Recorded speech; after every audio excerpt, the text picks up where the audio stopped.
niya, katatapos lang ng meeting nila ni Pangulo at may instructions na mag-insert or magpasok ng 100 billion worth of projects sa BICAM.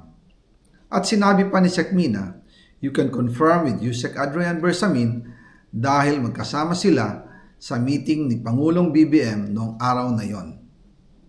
Tinawagan ko po agad si Yusek Adrian Bersamin at tinanong ko kung may instruction nga ba ang Pangulo na magpasok ng 100 billion during their meeting.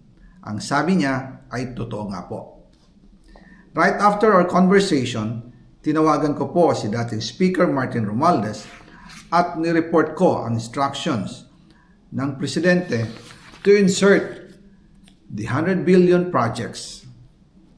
At sinabi niya sa akin, what the President wants, he gets. After ng ilang araw, nag-set po ng meeting si Sec Mina Pangandaman at Yusek Adrian Bersamin sa amin ni dating Speaker Martin Romualdez sa Aguado Building in front of Gate 4 ng Malacanang at nandun din po si Yusek George